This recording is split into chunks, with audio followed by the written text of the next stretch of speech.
ఒక చిన్న అందమైన ఊరిలో ఓ పచ్చటి పొలాల మధ్య గంగ అనే ఆవు తన ఇద్దరు పిల్లలు చింటూ మరియు బంటూను ప్రేమగా పెంచుతూ జీవిస్తోంది.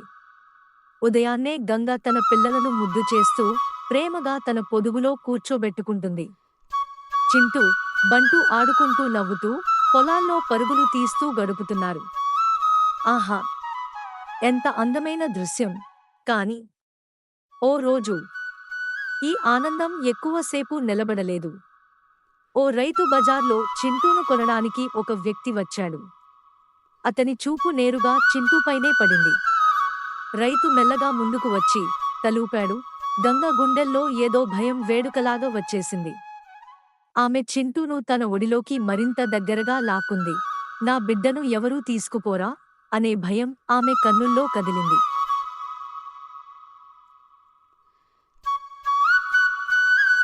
రైతు బలవంతంగా చింటూను లాక్కెళ్ళాడు. గంగ తన శక్తినంతా ప్రయోగించింది. కాని ప్రయోజనం లేకపోయింది. ఆమె కన్నీళ్లు ఆగలేదు. ఆమె మురుగులు ఆగలేదు. కాని చింటూ నెమ్మదిగా కనుచూపు దూరం అవుతూ తన అమ్మను ఒకటే చూడసాగాడు.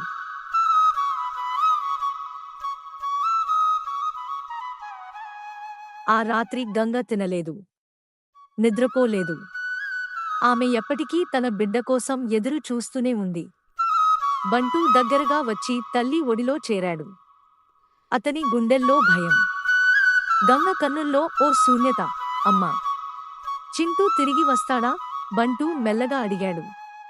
గంగ తన కన్నీటిని తుడుచుకుంటూ మెల్లగా తల ఊపింది. నిజమైన ప్రేమ ఎప్పటికీ దూరం కాదు బిడ్డా అని తలుపు దగ్గర నిలబడి వెలుతురును చూస్తూ చెప్పింది. ఒకరోజు ఓ వానరాత్రి తల తిప్పితే ఓ చిన్న నీడ కనిపించింది. అది చింటూనే. అతను మెల్లగా నడుస్తూ పూర్తిగా తడిసి బలహీనంగా తల్లి వైపు చూస్తున్నాడు. గంగ ఒక్కసారిగా పరుగెత్తింది. కన్నీళ్లతో, సంతోషంతో చింటూను తన పొదుగులోకి తీసుకుంది. నా బిడ్డా, నువ్వు తిరిగి వచ్చావా? ఆమె ఊపిరి కూడా పీల్చుకోలేక అడిగింది. చింటూ కూడా కన్నీళ్లతో తల్లి ఒడిలోనే ఒదిగిపోయాడు. ఆ రోజు ఓ నిజం రుజువైంది. తల్లి ప్రేమ ఎప్పటికీ మారదు. నిజమైన ప్రేమ ఎప్పటికైనా తిరిగి వస్తుంది.